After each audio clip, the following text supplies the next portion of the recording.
गणेश चतुर्थी के अवसर पर आइए हम भगवान श्री गणेश से 5 बातें सीखते हैं। हर बात को सिखाने से पहले मैं उनसे संबंधित एक छोटी सी कहानी आपको सुनाऊंगी। तो पहली कहानी यह है कि एक बार कुबेर जी, जिनके पास धन का खजाना है, वो भोज रखे थे। तो पार्वती जी के पास गए कैलाश पर्वत पर, जहाँ भगवान शिव थे। उनको निमंत्रण दिए कि प्रभु, हमारे यहाँ भोज है, आप ज़रूर खाने आइएगा। इस भोज में तो शंकर जी बोले, ठीक है भाई, मैं तो नहीं आ पाऊँगा, लेकिन मैं अपने बेटे गणेश जी को भेज दूँगा, गणेश को। तो बोले ठीक है, आप आते तो अच्छा रहता, लेकिन ठीक है, कोई बात नहीं, आप गणेश जी को ही भेज दीजिए। तो कहे, देख लेना कुबेर जी, मेरा बेटा खाता बहुत है, ये बहुत भोजन करता है, आप देख लीजिएगा। कहा हाँ, आप भेज दीजिए भगवान, मेरे पास किसी चीज़ की कमी नहीं है। भाई गणेश जी दावत खाने चले गए। जब वहाँ गए तो विभिन्न प्रकार के व्यंजन थे। गणेश जी बैठ गए अपना भोजन करने।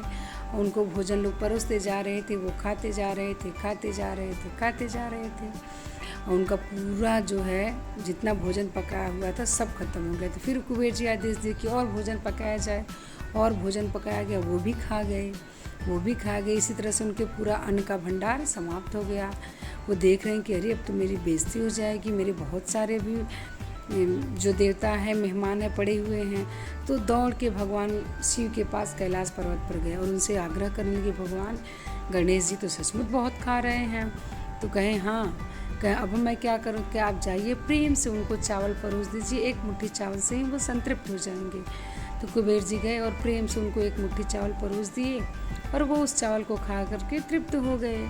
तो इससे यह सीख मिलती है कि गणेश जी की जो छोटी सूढ़ है ना, वो हमें सिखाती है कि व्यक्ति के सामने जब भी आप बोले तो बहुत नाप तोल के बोले, और किसी के सामने अपने को दिखाना नहीं चाहिए कि मेरे पास बहुत ज़्यादा पैसा है। हमें इस कहानी से यह सीख मिलती है। दूसरी पौराणिक कथा एक अनलासुर राक्षस की है, जो कि बहुत ज़्यादा परेशान कर रहा था सभी देवताओं को, सभी ऋषियों को।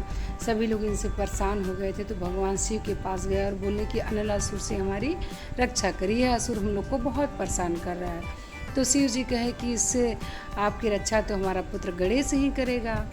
तो गणेश जी गए और देखे तो बस अनलासुर को निगल लिए। जब वो उनको निगल लिए तो उनके पेट में बहुत ज़्यादा तकलीफ़ होने लगा, दर्द होने लगा। बहुत उपाय किया गया कि इनके दर्द को दूर किया जाए, लेकिन फिर भी उनको आराम नहीं हुआ। तब कश्यप ऋषि ने उनको दुर्वा की 21 बंडल दिए, 21 गट्ठर बना करके दुर्वा को दिए। वो धीरे धीरे खाए, तब जाके उनका पेट शांत हो गया। तो इसीलिए तब से गणेश जी को दुर्वा चढ़ाया जाता है। तो गणेश जी के बड़े पेट से हमें यह सीख मिलती है कि जो कुछ भी बात आप सुने उसको पचा ले जाएं। कभी किसी की बात को इधर उधर किसी से न कहें, और कभी किसी दोस्ती में, किसी परिवार में अपनी बातों से कलह न डालें। तो दूसरी बात गणेश जी से हमें यह सीख मिलती है कि किसी भी बात को अच्छे से पचाना।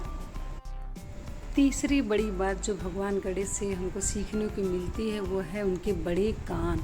उनके बड़े कान हमको यह सिखाते हैं कि किसी भी व्यक्ति की बातों को बहुत ध्यान से सुनना चाहिए। इसी पर एक कथा मैं आपको सुनाती हूँ कि एक बहुत भक्त गणेश जी की महिला थी, जो कि गणेश जी की बहुत ही सच्चे मन से पूजा करती थी। तो एक दिन गणेश जी उनके यहाँ प्रकट हो गए और उनसे कहें कि आप मांग लीजिए, हमसे क्या मांगना चाहती हैं। तो बोली कि नहीं भगवान, मेरे पास तो सब कुछ है, आप दर्शन दे दिए, यही मेरे लिए बहुत है। कहीं नहीं, जाइए अपने बेटे और बहू से पूछ लीजिए। तो कहीं अच्छा ठीक है। तो अपने बेटे और बहू के पास आई, बेटे से बोले कि गणेश जी हम प्रकट हुए हैं, दर्शन दिए हैं, कहें कि मांग लो, कुछ मांगना चाहती हैं तो क्या मांगूँ। तो उनका बेटा बोला, माँ बहुत सारा धन मांग लो। बहू बोली कि हाँ, बहुत सारा जेवर, आभूषण, हीरे मोती की मांग लीजिए। पड़ोस में पूछने गई तो पड़ोसी बोली कि आप तो वृद्ध हो गई हैं, अपने लिए स्वस्थ और सुखी काया मांग लीजिए, थोड़ा सा धन मांग लीजिए, थोड़ी सी लंबी आयु मांग लीजिए और नाती पोता मांग लीजिए।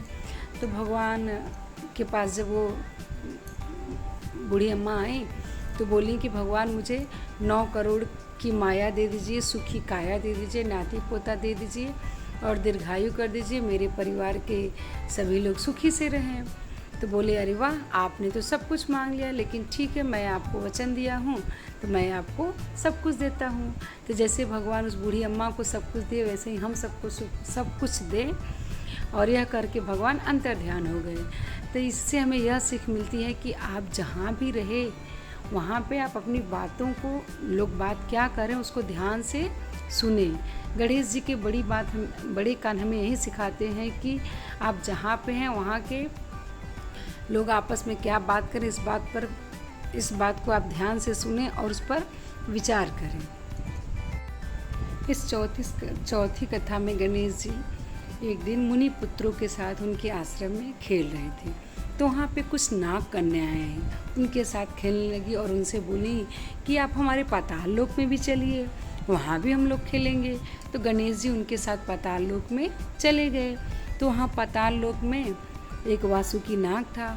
वो गणेश जी को देखा तो बहुत उनकी उपहास उड़ाने लगा कि अरे ये कैसा मनुष्य है, इसका सूंड देखो हाथी जैसा है, इसका कान देखो ऐसा है। खूब उपहास उड़ाने लगा। उनको बहुत क्रोध आया। तो वहीं वो वासुकी को पकड़े और उसके मुकुट को अपने सिर पे पहन लिए और उसके सिर पे बैठ गए। जब वो खूब करा रहा था, चिल्ला रहा था, उसका बड़ा भाई जो है शेषनाग वो आ गया। वो बोला कि ये कौन है जो मेरे भाई का ऐसा दशा कर रहा है, देखे गणेश जी को।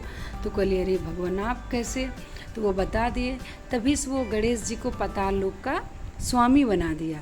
तो गणेश जी की छोटी आँख है जो हमें यह सिखाती है कि आपकी आँखें जो है वो दूरदर्शी होनी चाहिए और फ्यूचर में आपको क्या चाहिए, भविष्य में आपको क्या चाहिए, आप अपनी इन आँखों से देख सकें। इसलिए गणेश जी की छोटी आँखें हमें यह सिखाती हैं कि आप दूरदर्शी बनिए और भविष्य में आपको क्या चाहिए आप इस चीज़ को दूर से ही देखिए और उसको पहचानिए और उसकी तरफ प्रयास करिए। तो चौथी कहानी हमें यह सिखा। तो आइए पांचवी कथा सुनते हैं। पांचवी कथा श्री शंकर भगवान की। शंकर भगवान का एक बार बहुत बड़ा यज्ञ था और भगवान जो है सभी देवताओं को अपने घर आमंत्रित करना चाहते थे उस यज्ञ में शामिल होने के लिए। और यज्ञ के बाद भोजन आदि की भी व्यवस्था थी। तो उसमें सबसे बड़ी दिक्कत है कि निमंत्रण पत्र किसको दिया जाए जिससे कि बहुत अच्छे से सभी देवताओं के पास पहुंच जाए और कोई देवता ये न कहे कि नहीं मेरे पास नहीं मिला है। तो फिर भगवान जब विचार किए तो सोचे कि चलो ये काम गणेश को देते हैं। तो गणेश जी को बुलाया और उनसे कहे कि ऐसा है कि ये निमंत्रण पत्र है, सभी देवताओं के पास पहुंच जाना चाहिए ताकि सभी लोग समय से हमारे यहाँ यज्ञ में सम्मिलित हो जाएं और उसी यज्ञ में भागीदारी बन सके। तो गणेश जी बोले ठीक है पिताजी। अब गणेश जी सोचने लगे कि मेरी सवारी तो बहुत छोटी है, अगर मैं इसको लेके बांटने जाऊंगा तो ऐसा न हो कि बहुत दिन बीत जाए, समय भी निकल जाए यज्ञ का और मैं सबको निमंत्रण भी न दे पाऊँ। तो वो क्या सोचे कि शिव जी के अंदर यानी मेरे पिताजी के अंदर तो सभी। तो गणेश जी शिव जी की पूजा करने लगे और बहुत बड़े यज्ञ का आयोजन किया और शिव जी की पूजा पाठ करने लगे जिससे प्रसन्न होकर के सभी देवता वहाँ पे उपस्थित हो गए। तो गणेश जी जो सभी निमंत्रण कार्ड था वो सारा कार्ड शिव जी को चढ़ा दिए तो वो सभी देवताओं के पास पहुँच गया। यह अंतिम कहानी हमें यह सिखाती है कि अगर आपके पास दिमाग है तो आप उसका सही तरीके से प्रयोग करिए और पूर्ण तरीके से प्रयोग करिए, अपने काम को सोच समझ कर करिए जिससे आपका काम निश्चित सफल हो। तो ये 5 बातें हम गणेश जी से सीख सकते हैं और अपने जीवन में इसका उपयोग कर सकते हैं। तो प्रेम से बोलिए गणपति बप्पा मोरया, मंगल मूर्ति मोर।